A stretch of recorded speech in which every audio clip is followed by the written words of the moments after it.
उस देश का नागरिक हूँ जहाँ छत्रपति शिवाजी महाराज और अशोक सम्राट जैसा राजा था। मैं उस देश का नागरिक हूँ जहाँ हर 50 मील पर रूप, पहनावा और मजहब बदल जाता था।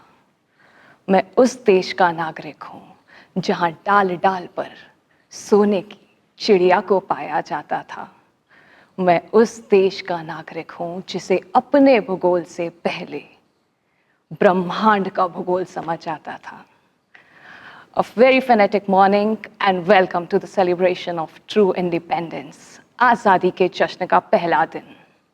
In the year 1947, 15th of August, the first Prime Minister of India, Pandit Jawaharlal Nehru, raised the national flag above Lahori Gate, Red Fort, Delhi. लेकिन हमें ये आज़ादी कठिन रास्तों से गुजरकर और बहुत सी कुर्बानियां देकर मिली हैं। इस आज़ादी की कीमत हमने शहीदों के खून और देशवासियों की बलिदान देकर चुकाई है।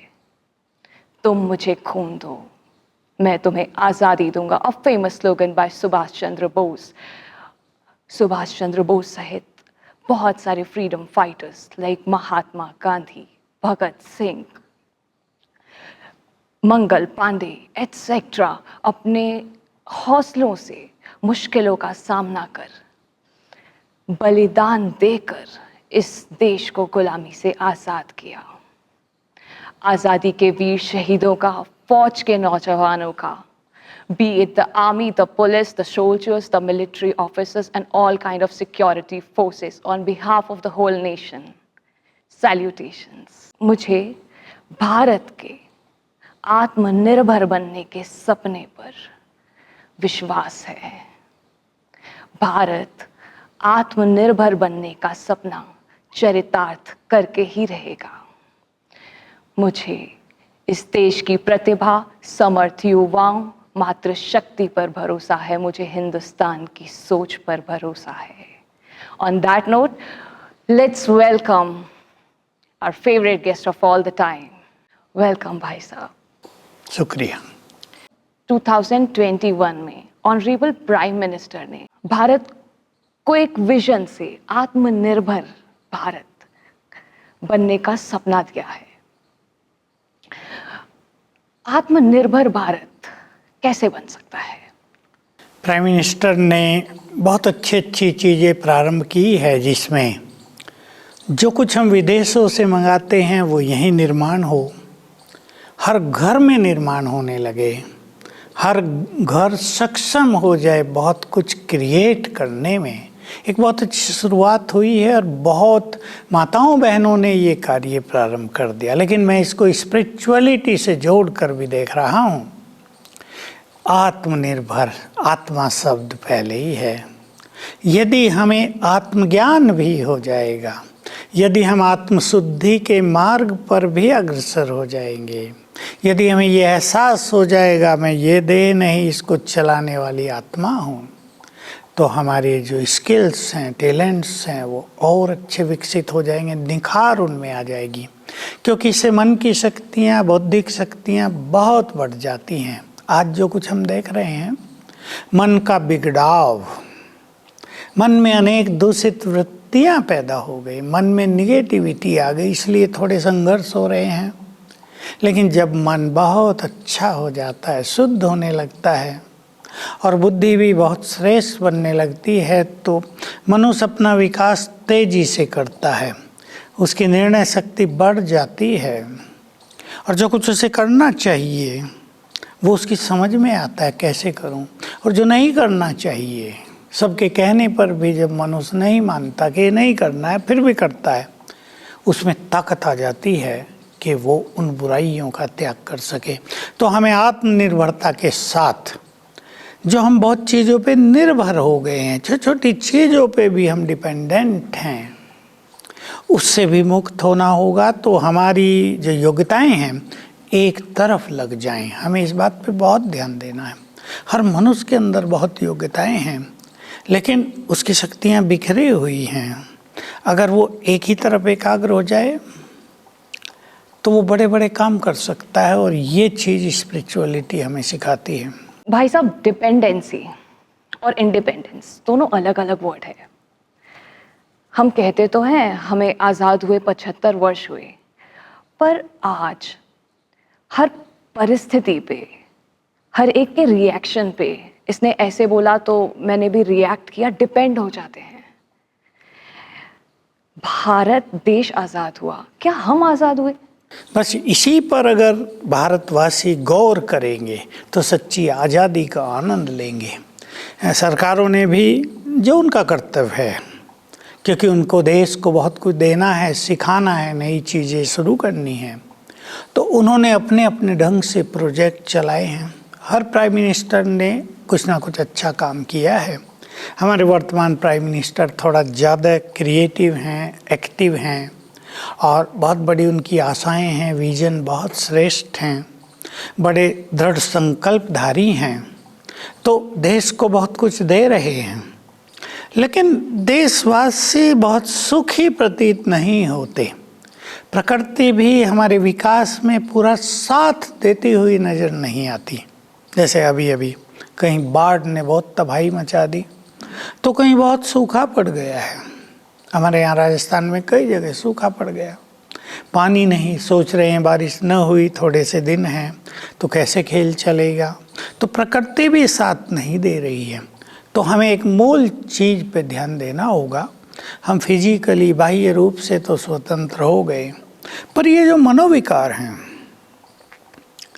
काम, क्रोध, लोभ, मोह, अहंकार, इसके अलावा ईर्ष्या, द्वेष, नफरत, तेरा मेरा, इनकी अधीनता मनुष्य के पास बढ़ गई है। ये सब अपने अंदर झांक के देखें तो मनुष्य आंतरिक रूप से स्वतंत्र नहीं हुआ है, वो बंधा हुआ है। उसके पास अनेक बंधन हैं। गरीबों के पास ये बंधन है कि धन की कमी है। बच्चे होशियार होते भी वो अपने को, उन बच्चों को हाईली एजुकेट नहीं कर सकते हैं। बच्चा योग्य है, वो आईएएस कर सकता है, लेकिन कोचिंग के लिए पैसा नहीं है। नौकरियों में कुछ ना कुछ लेना देना पड़ता है, वो उनके पास है नहीं। तो कहीं ना कहीं मनुष्य अधीनता में बंधा हुआ दिखाई देता है। पति को पत्नी की अधीनता, तो पत्नी को कहीं पति की अधीनता, माँ बाप को कहीं बच्चों की अधीनता, तो बच्चों को कहीं माँ बाप की अधीनता, कहीं एक्सपेक्टेशंस की अधीनता, तो कहीं दूसरों के विचारों की अधीनता। तो ये जो सूक्ष्म चीज़ हैं, इन पे जब हम गौर करेंगे तो हमें एक सच्ची स्वतंत्रता प्राप्त होगी। हमारा मन स्वतंत्र हो सुंदर विचारों के लिए। उस स्वतंत्रता का ये अर्थ नहीं कि हम किधर भी बह जाएं, जैसे आजकल कुछ युवक कर लेते हैं, वो नहीं। सुंदर विचारों के लिए हमारे मन में छलांगे लगती हों, जैसे एक साहित्यकार के मन में सुंदर विचार उठते हैं, एक कवि के मन में सुंदर कवित्व जागृत हो जाता है। हम भी यदि इस पराधीनता से मुक्त होंगे तो हमारे अंदर जो सो गई हैं शक्तियाँ, जो योग्यताएं सो गई हैं, वो जागृत हो जाएंगी, और हम देश के लिए बहुत बड़े बड़े काम कर सकेंगे, करने में सक्षम होंगे। तो हमें विशेष रूप से ये जो आंतरिक अधीनता है, मनोविकारों की अधीनता है, नेगेटिविटी की अधीनता है, इस पे भी गौर करना है और स्वयं को इससे मुक्त करना है। भाई साहब, ये तो हैप्पी टाइम है, खुशी का समय है कि देश आज़ाद हुआ और हम diamond jubilee marking the 75th year of independence celebrate कर रहे हैं। पर इंडिपेंडेंस एट कंट्री लेवल और इंडिपेंडेंस इंडिविजुअल लेवल में, दोनों में अंतर है। हाँ, बहुत अंतर है। देश बाह्य रूप से तो हमारा स्वतंत्र हो ही गया, और स्वतंत्रता के बाद बहुत सारा विकास भी सरकारों ने कर दिया। हम उसको ना नहीं कह सकते, चाहे वो मिलिट्री के फील्ड में हो, हम किसी से कम नहीं हैं, हमारे पास सब साधन हैं। चाहे योग्यताओं के फील्ड में, एजुकेशन के फील्ड में, आईटी के फील्ड में, और अभी तो स्पोर्ट के फील्ड में भी हम आगे बढ़ रहे हैं, बढ़ जाएंगे बहुत तेज़ी से। इस बार के ओलंपिक ने सभी का साहस बढ़ा दिया है। और हम केवल एक क्रिकेट पे ध्यान देते थे, हमारे सब बच्चे बस क्रिकेट खेलना है, लेकिन अब भिन्न भिन्न खेलों का रुझान बढ़ गया सबके मन में। ये बहुत अच्छी शुरुआत हुई। ये हमारी सरकार ने एक बहुत अच्छा काम किया कि सबको एक मौका दिया आगे बढ़ने का। वित्तीय सहायता भी उनको दे रहे हैं ताकि गरीब भी आगे निकल सके। अब देखा जो लड़कियों की टीम थी उसमें अधिकतर गरीब ही थी बेचारी सब, जिनके पास हॉकी भी नहीं थी, कभी ऐसे ही खेलते थे टूटी फूटी हॉकी से। तो एक बहुत अच्छी शुरुआत हमने चहुमुखी विकास भी कर लिया है। लेकिन ये सब विकास हमारा बेकार हो जाता है यदि मनुष्य का मन सुखी नहीं है, यदि उसका मन खुश नहीं है, यदि संबंधों में तनाव है, यदि घर में जाके आनंद नहीं आता, एक दूसरे का मुंह नहीं देखना चाहते। हमें इस पे भी गौर करना चाहिए। तो सरकार का ये काम है भी नहीं, पर अगर सरकारें भी एक ऐसा डिपार्टमेंट खोल दे, एक ऐसा योग्य मंत्री उन्हें भी मिल जाए जो हर एक के घर घर को भी मंदिर बनवाने का एक उत्तम कार्य करे, संबंधों में मिठास लाने का एक सुंदर प्रयास सबकी ओर से हो। कोर्ट में तो केस जाते हैं, फैसले होते हैं, किसी को पसंद आता है, किसी को नहीं आता, कोई दुखी होता है, कोई सुखी होता है, वो एक अलग चीज़ है। लेकिन हर व्यक्ति अपने को बदलने लगे, अपने को ऑब्जर्व करने लगे, अपने संस्कारों को चेंज करने लगे, तो सच्ची स्वतंत्रता हो जाएगी और परम सुख प्राप्त होगा और हमारा देश स्वर्णिम देश बन जाएगा। Very well said. और भाई साहब, सरकार ये एफर्ट तो कर ही रही है, they are doing a lot of effort. तब तो ये आत्मनिर्भर भारत का स्लोगन आता है, समझते हैं कि फंडामेंटल एलिमेंट आत्मा है। 2021 में ऑनरेबल प्राइम मिनिस्टर ने आज़ादी का अमृत महोत्सव टाइटल लॉन्च किया है। उन्होंने कहा आज़ादी का अमृत, नए संकल्पों का अमृत, नए विचारों का अमृत, इसी से भारत बदलेगा। बहुत सुंदर बात है ये। अमृत महोत्सव है तो विचार अमृत तुल्य हो जाएं। अमृत के लिए प्रसिद्ध है, अमृत पीने से मनुष्य अमर हो जाता है। हमारे ऐसे सुंदर विचार हो जाएं कि हमारी खुशी अमर हो जाए, हमारा सुख अमर हो जाए, हमारी शांति अमर हो जाए, हमारी संपदा अमर हो जाए, अथाह संपदा के हम स्वामी बन जाएं। तो विचारों को यदि हम गोल्डन बना लें, अमृत तुल्य बना दें, तो सचमुच हर एक का जीवन बदल जाएगा। और एक सूक्ष्म बात जो हमें करनी है कि हमारे विचारों से वाइब्रेशंस फैलते हैं, उससे वातावरण बनता है। अगर बहुत लोग नेगेटिव सोच रहे हैं तो चाहते हुए भी मनुष्य सुखी नहीं हो पाएगा। बहुत लोग नेगेटिव हैं परिवार में तो अनेक बीमारियां बिना मतलब उभरती रहेंगी, बिना मतलब के विघ्न आते रहेंगे जिंदगी में, बिना कारण के झगड़े होते रहेंगे। तो अगर हमारे पास सुंदर विचारों का एक सुंदर कलेक्शन हो जाए, भंडार हम बन जाएं, तो वो हमें अमृत तुल्य अमर बना देगा और हमारी खुशी, हमारी शांति, हमारा परिवारों में प्रेम जो टूट गया है, मृत हो गया है, उसको फिर से जागृत कर देगा, अमर बना देगा। तो ये सत्य है कि यदि देश में घर घर श्रेष्ठ हो जाए, हर घर में सात्विकता आ जाए, तो देश तो स्वर्ग बन ही जाएगा ना। बाहरी रूप से हम देश को स्वर्ग बना दें लेकिन आंतरिक रूप से गड़बड़ बहुत हो। कुछ देश हैं संसार में ऐसे, बाहरी रूप से बहुत संपन्न हैं लेकिन अंदर मनुष्य अशांत हैं, सुसाइड ज़्यादा करते हैं लोग, संबंधों में समरसता नहीं है, स्वीटनेस बिल्कुल नहीं है। डिवोर्स के केस भारत में तो अभी बड़े, वहाँ तो 100 साल से चलते आ रहे हैं। तो इससे काम नहीं चलेगा, हमें physically as well as spiritually develop करना होगा। स्वीटनेस संबंधों में, और यही लैकिंग पॉइंट है। पर इस आज़ादी के समय में ये स्वीटनेस हम सबको टेस्ट करनी है, तो हाउ टू बिगिन? सबसे पहले हर एक व्यक्ति, सचमुच आज़ादी का दिन है और हम आज़ादी मना रहे हैं और सदा ही हम आज़ाद हैं। अब तो एक दिन क्या मनाएंगे, अब तो हम सदा आज़ाद हैं। लेकिन संबंधों में प्रेम और मिठास, इसके लिए मैं 2 छोटे से सूत्र दे रहा हूँ सबको, और सभी इसको अपना लें अपने घरों में। एक दूसरे को अप्रिशिएट करें, बहुत प्यार हो जाएगा परिवार में। छोटा भी काम किया ना, बच्चे ने भी कुछ किया, अप्रिशिएट करो उसको, वाह वाह करो उसको, प्रोत्साहन दो, एनकरेज करो। एक ये। दूसरा, हर व्यक्ति अपने ईगो को जरा डाउन करे। हर व्यक्ति को समझना होगा कि उसका ईगो कहाँ परेशानियों का कारण है। प्राय लोग इसको जानते नहीं हैं, वो ईगोइस्टिक बहुत हैं।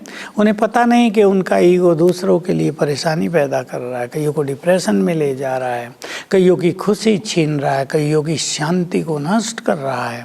हर व्यक्ति अपने ईगो पे ध्यान दे, और ईगो का एक प्रैक्टिकल स्वरूप दिखाई देता है।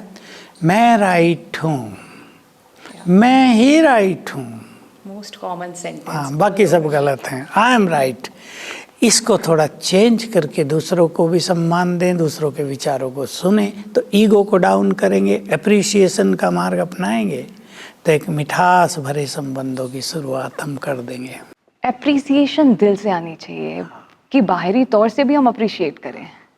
नहीं, देखिए, बाहरी तौर का प्रभाव तो थोड़ा ही होगा, और जिसको हम कर रहे वो भी समझ लेगा राइट कि दिखावा हो रहा है।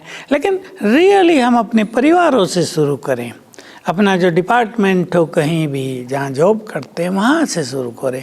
आप एक ऑफिसर हैं, ऑफिसर को चाहिए दूसरा व्यक्ति गलती कर देता है, उसको करेक्ट करे, प्यार से सिखा दे और कहे तुम बहुत अच्छे हो, अब ऐसे किया करना, सब अच्छा हो जाएगा। इसको कहते हैं अप्रिसिएशन, एनकरेजमेंट। गलती कर दी और फिर भी कहें हम तुम तो बहुत अच्छे हो, ऐसे ही करते रहना, तो गलती रिपीट होंगी। गलती को करेक्ट करा दे बहुत प्यार से, ऐसे नहीं ऐसे करना, तो बहुत अच्छा प्यार का माहौल किसी भी टीम में बन सकता है। बट भाई साहब, you speak about appreciation, love, care. अगर वो नेचुरली नहीं आए, so it is high time to implement spirituality in life, क्योंकि स्पिरिचुअलिटी से ही तो ये सब फीलिंग्स डेवलप होती हैं। इसी फील्ड में इसलिए स्पिरिचुअलिटी की बहुत ज़रूरत है। हमारे पास आने वाले अनेक परिवारों के जीवन बदल गए हैं, उनके घरों के वातावरण बदल गए हैं। जो एक दूसरे को टेढ़ी नज़र से देखते थे, अब जरा प्यार भरी नज़र से देखने लगे। स्पिरिचुअलिटी आ गई। पहले दैहिक दृष्टि थी, अब आत्मिक दृष्टि हो गई। सब भगवान के बच्चे हैं, सब में कुछ ना कुछ क्वालिटीज़ हैं।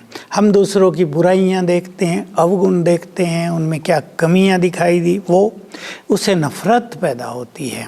अब जब स्पिरिचुअलिटी आ गई तो हमें पता चल गया हमें दूसरों के गुण देखने हैं। हर व्यक्ति में गुण हैं, हम उन्हें देख लेते हैं। स्पिरिचुअलिटी आने से हमारे बोल बदल जाते हैं। बहुत बड़ा फ़ायदा होता है कि हम बोलना सीख लेते हैं। देखिए, बच्चा तो 2-3 साल में अच्छा बोलना सीख लेता है, लेकिन कई लोग 60 साल के हो गए, अब तक बोलना नहीं आया। बोलते ऐसे हैं, मुख से धुआं निकालते हैं, बोलते ऐसे हैं मानो दूसरे के ऊपर पत्थर फेंक दिया है।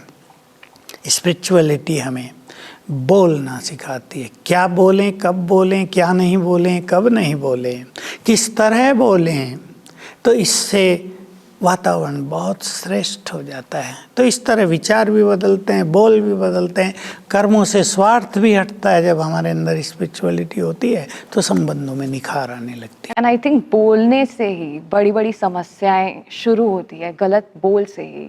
सो इट इज़ हाई टाइम कि हम अपने वर्ड्स का चार्ज करें, राइट? बिल्कुल। इस सुंदर दिवस पर यदि हर व्यक्ति ये संकल्प कर ले, प्रतिज्ञा कर ले कि हम सुखदायी वचन बोलेंगे, वेरी वेल, एक ही शब्द, हम सुखदायी वचन बोलेंगे, तो बस काफ़ी बदलाव आ जाएगा। एक ही शब्द को बदलने से देश का माहौल बदल जाएगा। वंडरफुल। तो ये प्लेज हम आज ही लेंगे। बिल्कुल। बट सुखदाई बोलने हैं, उसके लिए विचारों से शुरू करना पड़ेगा। उसके लिए हमें सुंदर विचार और जो हमारी भावनाएं होती हैं उसको बदलना पड़ेगा।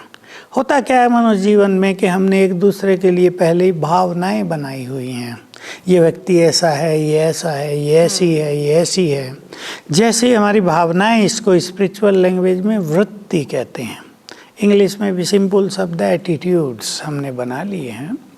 तो उस अनुसार हमारे बोल निकलते हैं। राइट। जिसके लिए हमारे मन में ईर्ष्या, उसने जरा सी गलती कर दी और हम उबल पड़ेंगे, हमारे बोल बिल्कुल कड़वे हो जाएंगे। उसकी गलती छोटी सी और हमारी गलती उससे 100 गुनी बड़ी हम कर देते हैं। टाइम भी नहीं लगता। हाँ, और टाइम नहीं लगता, और इससे संबंधों में खटास आ जाती है। वही बात, गलती तो सब करेंगे। राइट। ऐसा तो नहीं होगा कि गलती किससे होगी नहीं। बड़े बड़े बुद्धिमान लोग भी गलती करते हैं। ऐसा कोई है ही नहीं दुनिया में, है ही नहीं, no one is perfect. Absolutely. इसलिए गलती हुई, उसको रियलाइज करा दिया, ठीक कर दिया, दैट्स ऑल। अब आगे बढ़ो।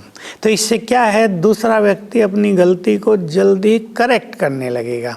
और हम पॉइंट आउट करते रहें, तुम हो ही ऐसे, कभी सुधरोगे ही नहीं, रोज गलती करते हो, तुम्हें समझा समझा के तो हम भी थक गए, तो उसकी गलतियां बढ़ती जाएंगी और हम भी खराब हो जाते हैं। बिल्कुल, व्यवहार बिगड़ता है। और जब हम ऐसे दूसरों को बोलते हैं, हम देख सकते हैं हमारा मन कितनी देर अशांत रहता है, फॉर अ लॉन्ग टाइम। चाहते हुए भी हम खुश नहीं रह पाते, वो उसकी अधीनता हो जाती है हमारे ऊपर। ये भी एक बड़ी अधीनता है। तो हमें इन छोटी छोटी चीज़ों में भी परिवर्तन लाना है। How logical. भाई साहब, आपने बोला कि उसके गलत करने पर, उसके गलत बोलने पर हम डिपेंडेंट हो जाते हैं और फिर रिएक्शन देते हैं। तो ये डिपेंडेंसी बहुत सारे फैक्टर्स पे होती है। उसने गलत बोल दिया तो मैंने भी बोल दिया, उसने गलत किया तो मुझे भी करना चाहिए। हम इंडिपेंडेंस डे पर पर्सनल लेवल पे इंडिपेंडेंस तो सेलिब्रेट ही नहीं कर रहे हैं। यही बात है बस। तो हमें बाह्य रूप से तो हम सेलिब्रेट कर ही रहे हैं, लेकिन अब आंतरिक रूप से भी हम रोज सेलिब्रेट करें। रोज हमारे जीवन में उत्सव हो, रोज हम स्वतंत्रता दिवस मनाएं। आज मैं स्वतंत्र हूँ, बुरे विचारों से, बुरी आदतों से, बुरे व्यवहार से, बुरे कर्मों से। तो देखो कितना सुंदर होता है। और दूसरों पे डिपेंडेंट होने से स्वतंत्र हो जाएंगे। बिल्कुल, ये संकल्प कर लें।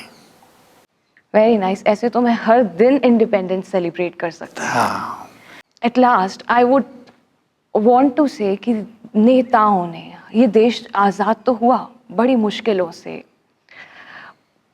शहीदों के बलिदान से, पर इस देश का नेताओं ने एक विजन देखा था, एक सपना देखा था, वो पूरा नहीं हो पाया। क्यों?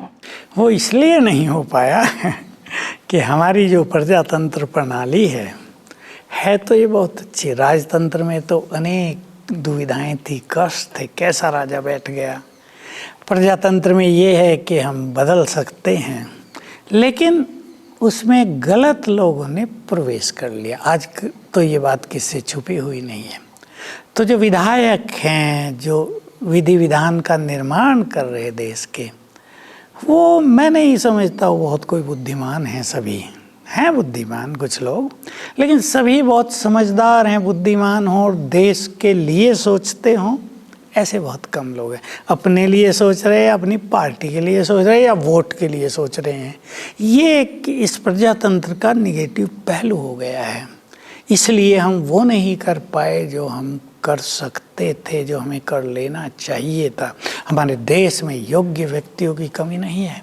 अगर वो पार्लियामेंट में आ जाएं और देश की समस्याओं पर गहनता से चिंतन करें, डिबेट करें, तो मक्खन निकल कर आ सकता है और ये देश मक्खन खाकर तंदुरुस्त हो सकता है। Now on a country level I would like to ask, Bharat के उत्थान के लिए एक नारी, एक युवक का क्या योगदान हो सकता है? सबसे सुंदर योगदान है कि वो अपने को बदल ले। नारी श्रेष्ठ नारी बने, युवक आदर्श जीवन प्रस्तुत करें, बड़े लोग बड़े बन जाएं। समझ गए ना इसका मीनिंग? बड़े विचार वाले बन जाएं, तो बस सुंदर हो जाएगा सब कुछ। तो बड़े विचारों का प्लेज, सुंदर बोल का प्लेज आज इंडिपेंडेंस डे पे throughout the year celebrate करेंगे। थैंक यू सो मच भाई साहब। What a beautiful conversation. आज़ादी के 75 वर्ष में प्रवेश करने के साथ let's take this home, Independence Day का gift of sweetness. Now let's implement sweetness at a personal level. आज़ादी एक बड़े कंट्री लेवल पे तो सेलिब्रेट करते आ रहे हैं 75 वर्षों से।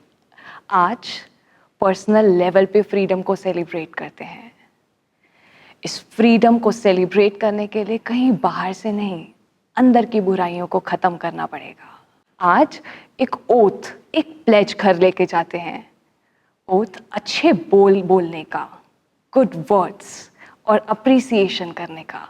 याद रखेंगे जो भाई साहब ने बताया, लाइक ही सेड, अप्रिसिएशन दिल से, नॉट बाहरी तौर पर। और वो तो तब हो सकती है जब लाइफ में चेंज लाएं। Thank you.